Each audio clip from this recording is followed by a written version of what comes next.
महाभारत युद्ध से पहले एक बार श्री कृष्ण ने हनुमान जी और अर्जुन दोनों को द्वारका नगरी बुलाया।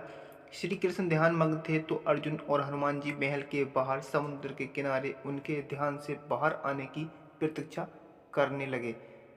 इतने में अर्जुन ने हनुमान जी को अपने दुनिया में सर्वश्रेष्ठ धनुर्धर होने की बात कह डाली, जिसके बाद हनुमान जी को इस बात का आभास हुआ कि अर्जुन को उनकी धनुर्विद्या पर घमंड हो गया है। अर्जुन ने प्रभु श्री राम का उपवास उड़ाते हुए ये तक कह दिया कि पत्थर का सेतु बनाना तो समय बर्बाद करना था, राम जी तो बाण का सेतु बनाना चाहिए था। अपने प्रभु के प्रति इन वचन सुनकर हनुमान जी ने अर्जुन से शर्त लगाई कि वह बाण का सेतु बनाए, और अगर उनके बाण पैर रखने से अर्जुन का सेतु ध्वस्त नहीं हुआ तो वे मान लेंगे कि अर्जुन श्री राम से बड़े धनुर्धर हैं और अग्नि में अपनी देह त्याग देंगे।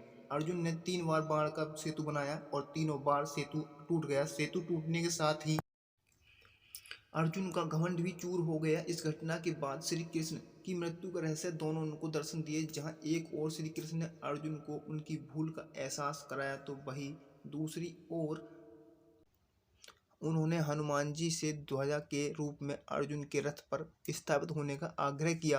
हनुमान जी ने प्रभु की बात तो मानी, लेकिन एक शर्त पर रखी।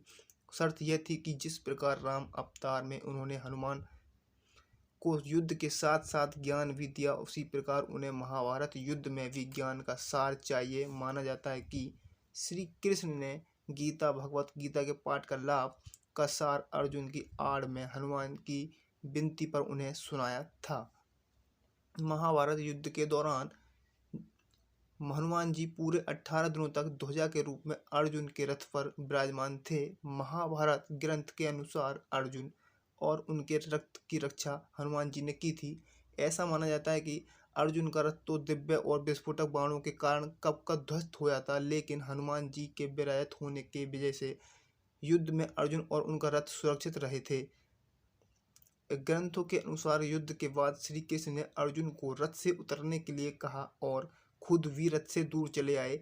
और जब भी श्री कृष्ण के कहने पर हनुमान जी ने अर्जुन का रथ छोड़ा तो वह पल में ही भयंकर अग्नि की चपेट में आ गया और रथ के छींचड़े उड़ गए।